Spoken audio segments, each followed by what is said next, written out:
All right, so breaking news coming in. The Union Budget 2026 is set to be tabled tomorrow. The economic survey presented on January 29th offers a clear snapshot of where the Indian economy stands. The survey projects real GDP growth of between 6.8 and 7.2% for financial year 27. What makes these numbers important? Well, as the US Department of Justice released over 3 million pages of Epstein files and documents, reports are surfacing which say that Prime Minister Modi's name finds a mention in those files. Now, the official spokesperson of the Indian government has released a statement addressing these allegations. The statement read, and I quote, "We have seen reports of an email message from the so-called Epstein files that has a reference to the Prime Minister and his visit to Israel. Beyond the fact of the Prime Minister's official visit to Israel in July 2017, the rest of the allusions in the email are little more than trashy ruminations by a convicted criminal, which deserve to be dismissed with the utmost contempt."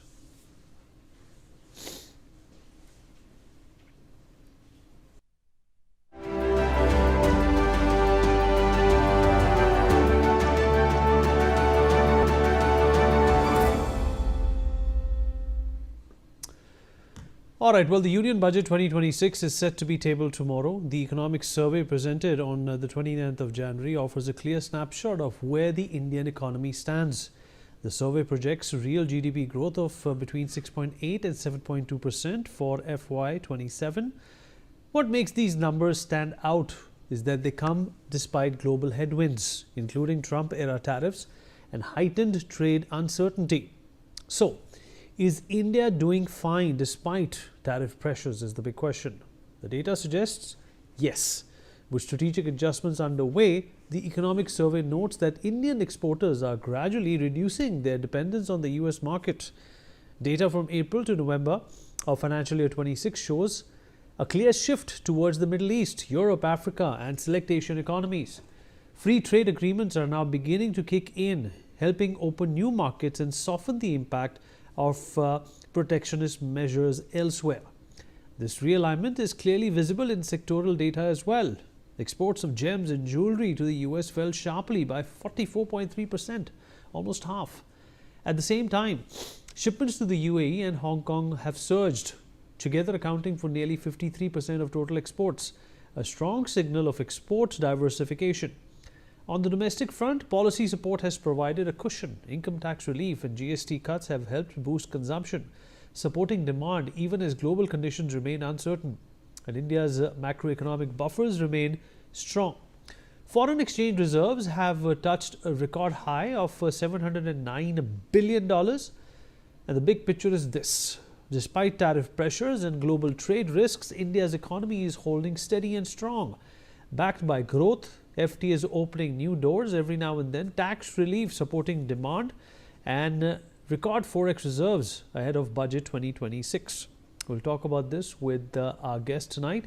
Joining us on the show is Mr. Sumit Peer, senior political commentator, Dr. Jayajit Bhattacharya, president of the CDPR, with us on the show as well, Mr. Pathikrit Pine, foreign affairs expert, with us on the show, and last but not the least, Ambassador Pradeep Kapoor, former diplomat, with us on the program as well. Sumit, I will begin with you.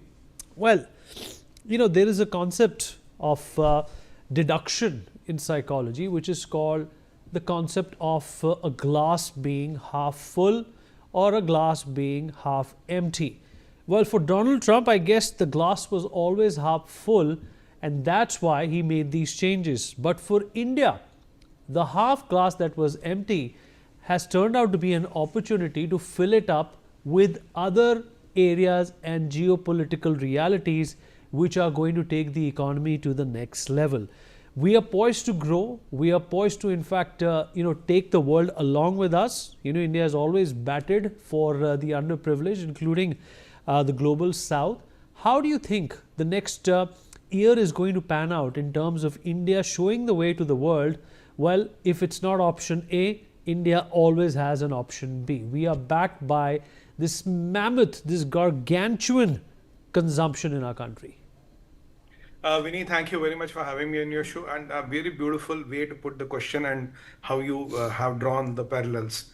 Vineet, the thing is, if you look at anybody today, if you look at the European Union, if you look at all the rating agencies, if you look at, for that matter, anybody today, all have one thing which they agree about India. India is the only country which offers stabilization to the global economy now. Now, if you look at what Miss Ursula had to say, or what Mr. Antonio had to say, and what even the people in the America are saying, that it is the India who is, granting or who is providing that stability to the global economy.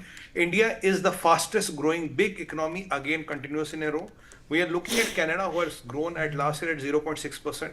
We are looked at UK has grown at 1.2%. Mostly Europeans are doing that, and America is around 1.5%.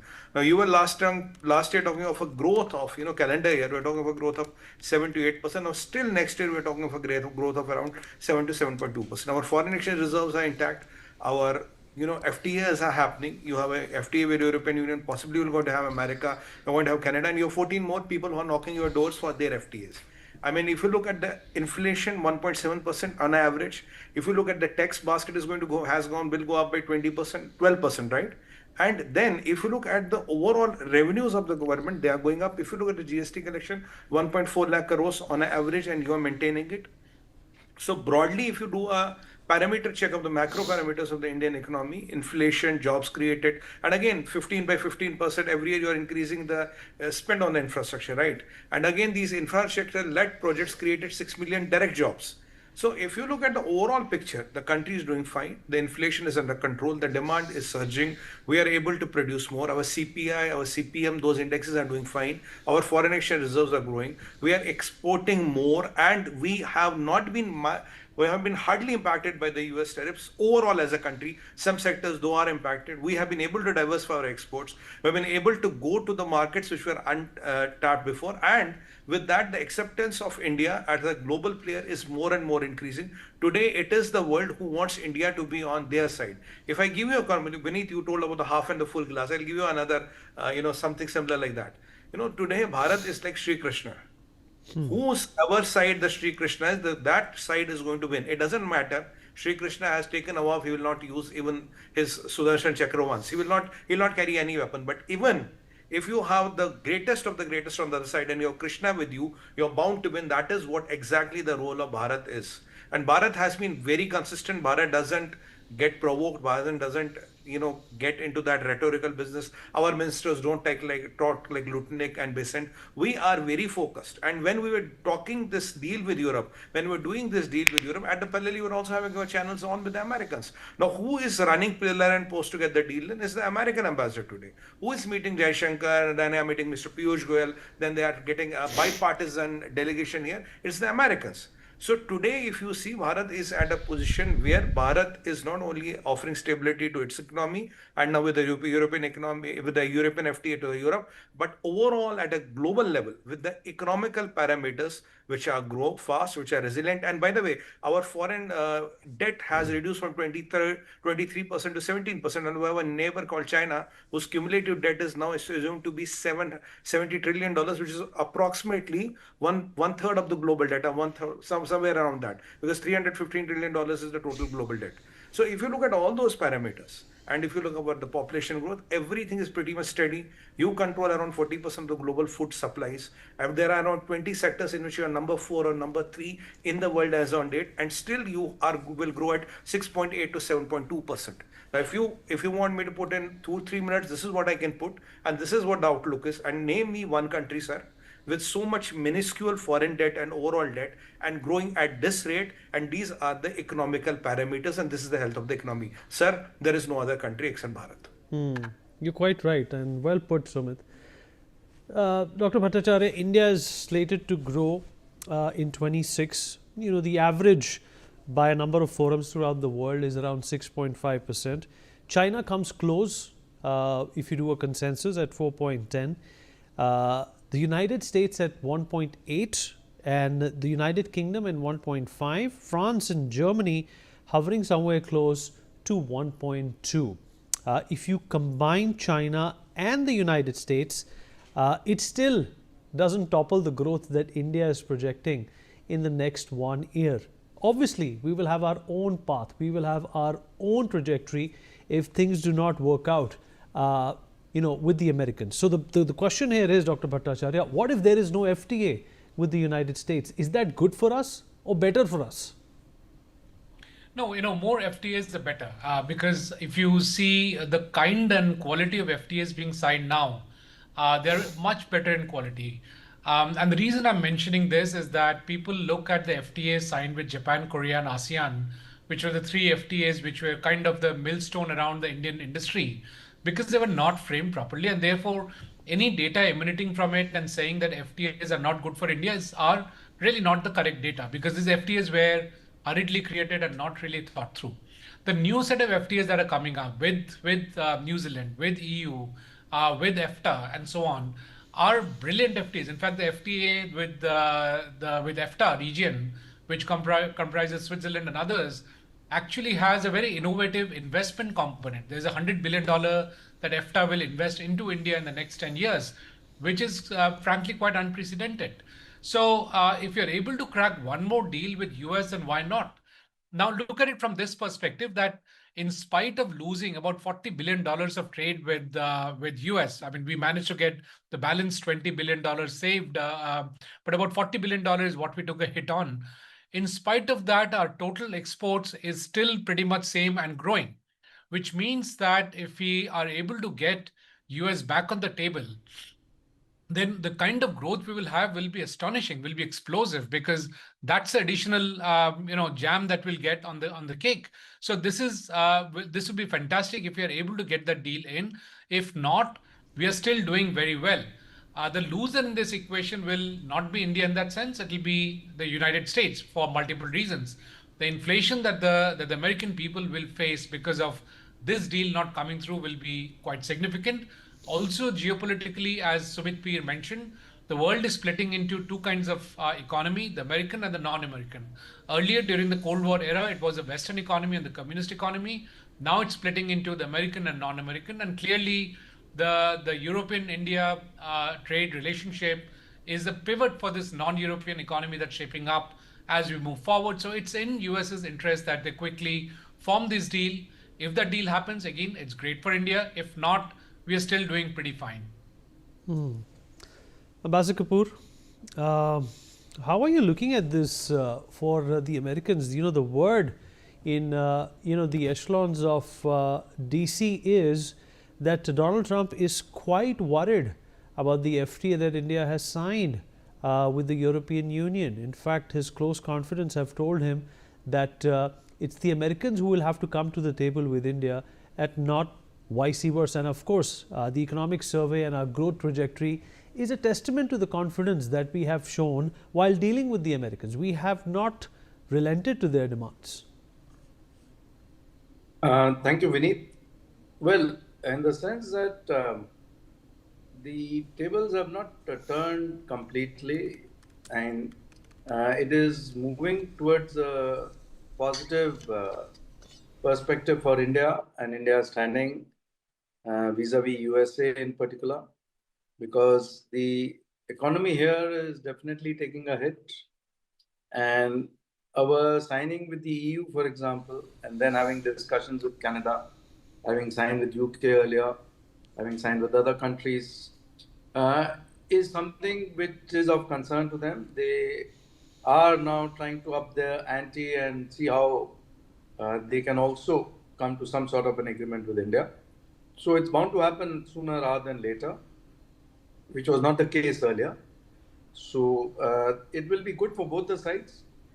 What I want to also say is that the Indian diaspora plays a very significant role in a lot of these aspects in so many different ways, which are both tangible and intangible. In the sense, if we see the amount of remittances which are coming into India, which add to our forex reserves, which add to our financial muscle, which add to our strength, is very significant. The diaspora also plays a very important role in policy making now in many countries of the world, because they are embedded into the governments, including in the US. So it is not very easy for governments to take a stance which is very harsh on India, let me put it that way, for a very long extended period of time. They have to relent at some stage.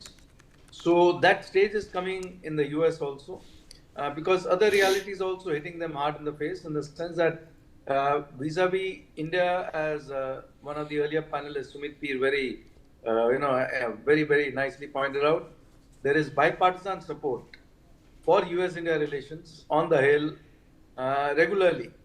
The co-chairs of the India caucus, every so many every year, every new term of every new president, they sign a letter to the president, both the co-chairs, one from the Democrats, one from the Republicans, that we may have our differences on various issues, but on one issue we want to assure you of full support of both the parties, is the US relations with India. So those sort of letters are on record, always put by the two co-chairs. So there is a lot of groundswell of support always for US-India relations.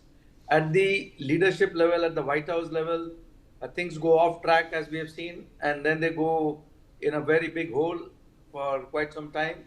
But then India's response to those difficulties has been very diplomatic, and I guess it has proved to be correct, in the sense you cannot get excited, because in the rules of diplomacy we know that there are rules of reciprocity. For example, if one country takes certain steps against you, you take similar steps against them.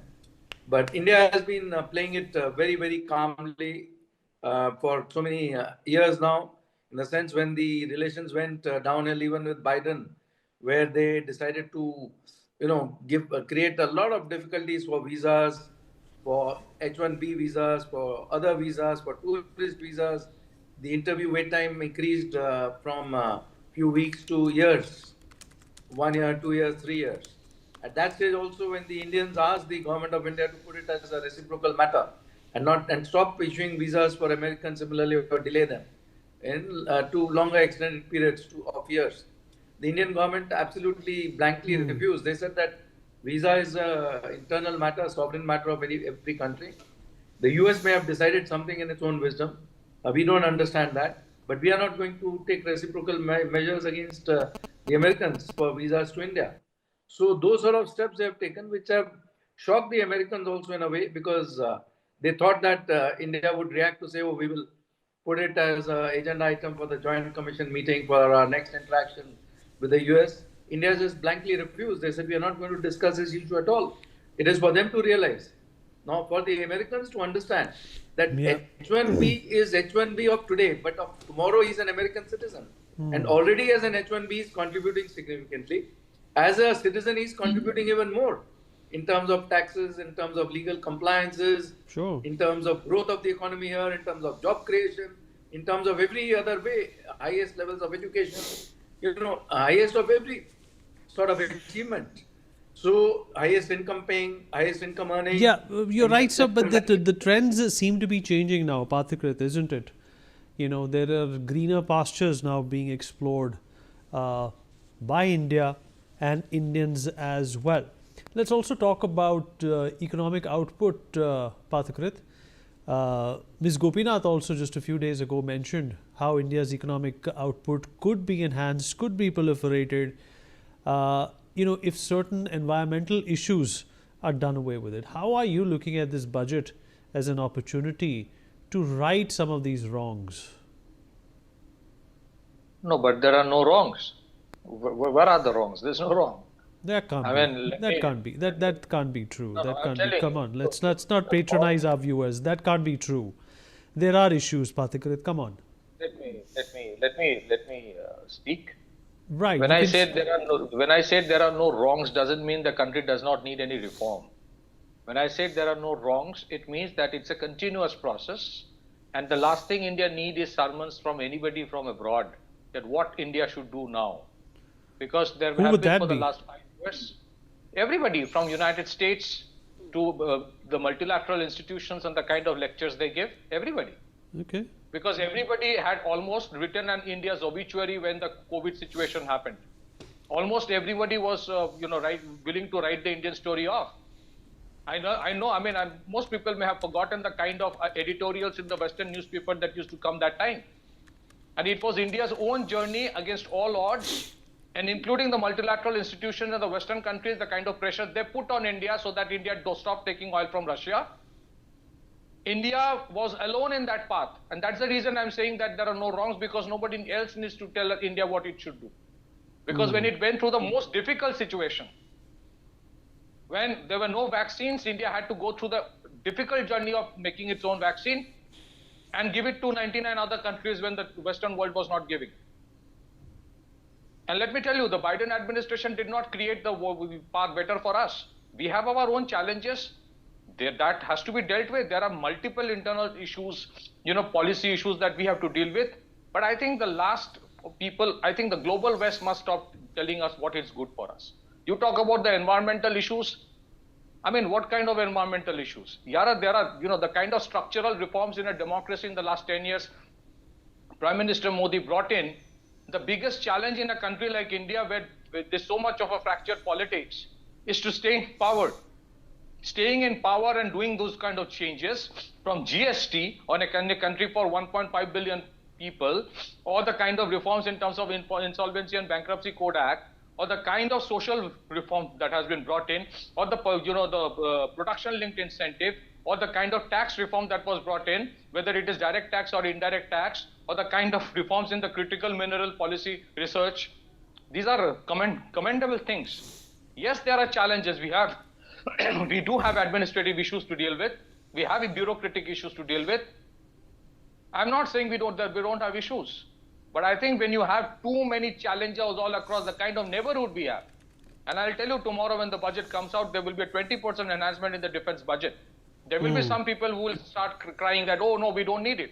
But we do, because we have seen what the... All right, we have a paucity of time. I quickly want to have Sumit speak for 30 seconds and then we have to in fact wrap up. Sumit, 30 seconds please.